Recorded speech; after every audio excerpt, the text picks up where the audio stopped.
warahmatullahi wabarakatuh. Saya Nova Ronita Sari dengan NPM 2011100002 dari kelas G PGMI Fakultas Tarbiyah dan Keguruan Universitas Islam Negeri Raden Intan Lampung. Dalam video ini saya akan membahas mengenai materi-materi Islam dan lingkungan hidup, di mana ada dua subtema yang akan saya sampaikan pada video ini, yaitu materi mengenai upaya pencegahan pencemaran lingkungan dan juga etika lingkungan. Baik, langsung saja kita ke video. Check it out. Baik, yang pertama yang akan saya bahas yaitu mengenai upaya pencegahan pencemaran lingkungan, di mana pencemaran lingkungan ini merupakan masalah kita bersama yang semakin penting untuk diselesaikan karena menyangkut keselamatan, kesehatan, dan juga kehidupan kita. Ada 5 jenis pencemaran lingkungan hidup. Yang pertama ada polusi udara seperti asap kendaraan bermotor, asap rokok, asap pembakaran sampah, dan lainnya. Kemudian yang kedua ada polusi air seperti pembuangan sampah di sungai ataupun penggunaan bahan kimia untuk meracuni ikan di sungai. Kemudian yang ketiga ada polusi tanah. Polusi tanah dapat berupa pembuangan sampah rumah tangga ataupun penggunaan pupuk yang berlebihan. Kemudian yang keempat ada polusi suara, yaitu berupa suara kebisingan atau suara keras, suara berisik, baik itu dapat berupa dari kendaraan bermotor ataupun mesin pabrik. Kemudian yang terakhir atau yang kelima yaitu polusi cahaya, yaitu berupa penggunaan lampu-lampu cahaya atau lampu yang berlebihan seperti di kota-kota besar ataupun papan tagline yang menggunakan watt atau cahaya yang sangat terang.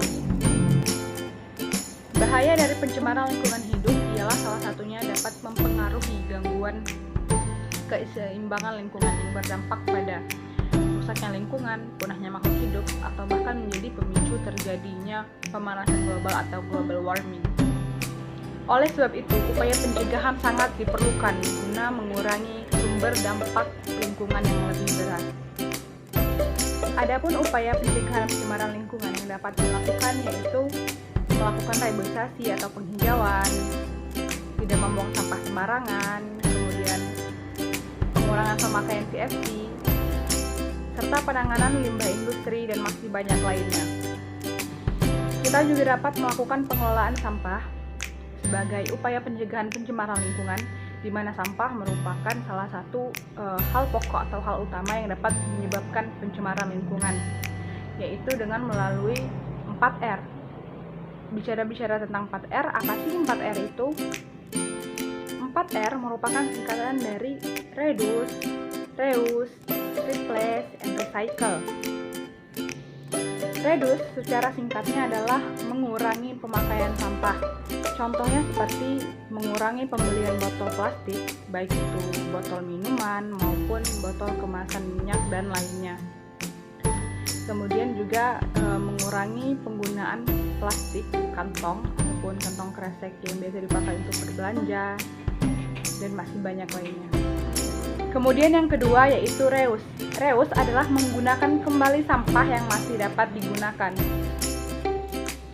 Contohnya seperti menjadikan botol minuman atau plastik minyak kemasan menjadi sebuah pot atau wadah media tanam. Dan juga kita dapat menggunakan kembali baju-baju yang tidak terpakai atau baju-baju yang tidak muat lagi menjadi lap ataupun keset. Kemudian yang ketiga yaitu replace. Replace ialah mengganti barang yang biasa digunakan dengan barang yang lebih ramah lingkungan. Contohnya yaitu mengganti penggunaan kantong plastik dengan tote bag, kemudian mengganti botol minum dengan botol tumbler yang dapat mengurangi sampah botol plastik. Kemudian kita juga dapat membawa kotak bekal makan sebagai pengganti kotak nasi ataupun bungkus nasi. Kemudian yang keempat ataupun yang terakhir yaitu recycle atau mendaur ulang. Recycle ialah mendaur ulang kembali sampah-sampah yang tidak digunakan menjadi sebuah barang baru yang dapat digunakan melalui beberapa proses pengelolaan. Contohnya seperti mengolah sampah organik menjadi pupuk kompos, kemudian membuat bingkai foto menggunakan sampah kardus bekas, dan juga kita dapat membuat hiasan bunga dengan menggunakan limbah sedotan, dan masih banyak lainnya. Baik, demikianlah penjelasan singkat mengenai upaya pencegahan pencemaran lingkungan, dan materi selanjutnya yang akan saya bahas yaitu mengenai etika lingkungan. Langsung saja kita ke materi pembahasan. Let's go! Etika lingkungan adalah pedoman atau cara berpikir, cara bertindak yang didasari atas nilai, yaitu nilai agama, sosial, budaya, moral, dan lain-lain, untuk mempertahankan fungsi dan kelestarian lingkungan. Ada beberapa teori dalam etika lingkungan, yaitu yang pertama ada antroposentrisme atau biasa disebut dengan Hello Environment Ethnic, yaitu pandangan yang bersifat human center atau hanya berpusat pada manusia saja, atau dengan kata lain, alam tercipta untuk manusia.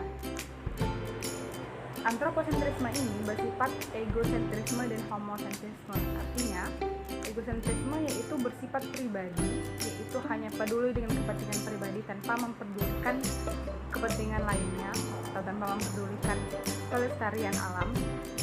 Dan yang kedua yaitu homosentrisme, yaitu hanya mempedulikan kepentingan kelompok sebagai pijakan nilai tanpa peduli dengan nilai-nilai lainnya atau tanpa peduli dengan kelestarian alam. Dalam teori antroposentrisme, alam tercipta untuk manusia, artinya manusia berada di posisi atas makhluk hidup lainnya. Karena makhluk lain seperti hewan dan tumbuhan tidak memiliki akal, jadi dalam teori ini dijelaskan bahwa tidak diperlukannya nilai moral terhadap hewan dan tumbuhan tersebut. Kemudian yang kedua yaitu biosentrisme atau intermediate environment ethnic, yaitu manusia merupakan bagian dari alam. Jadi manusia memiliki ketergantungan dan diperlukan nilai moral, yaitu mempertimbangkan kelestarian lingkungan. Dan manusia memiliki tanggung jawab terhadap nilai moral tersebut, yaitu hanya lingkungan biotik atau hanya mencakup tumbuhan dan hewan saja.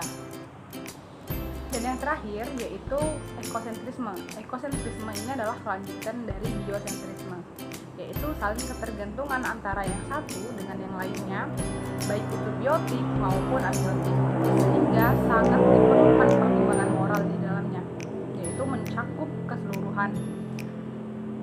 Dalam teori ini menyatakan bahwa manusia dan lingkungan hidup lainnya memiliki keseimbangan, sehingga terjaganya kelestarian lingkungan. Contohnya, yaitu manusia bertanggung jawab terhadap nilai moral atau manusia menjaga kelestarian lingkungan, baik itu abiotik maupun biotik. Dari ketiga model teori ini dapat kita simpulkan bahwa teori antroposentrisme yaitu hanya peduli terhadap kepentingan individu ataupun kelompok, namun tidak memiliki tanggung jawab moral terhadap lingkungan. Sedangkan teori biosentrisme memiliki tanggung jawab moral terhadap lingkungan, namun hanya pada lingkungan biotik saja, yaitu hewan dan tumbuh-tumbuhan. Dan teori ekosentrisme yaitu manusia bertanggung jawab penuh atas kelestarian ekosistem tanpa terkecuali, yaitu baik berupa hewan, tumbuhan, tanah, udara, cahaya, dan lainnya. Demikianlah materi Islam dan lingkungan hidup, yaitu berupa upaya pencegahan pencemaran lingkungan dan etika lingkungan yang dapat saya sampaikan. Lebih dan kurangnya saya mohon maaf, kepada Allah saya mohon ampun. Saya akhiri. Wabillahi taufiq wal hidayah. Wassalamualaikum warahmatullahi wabarakatuh.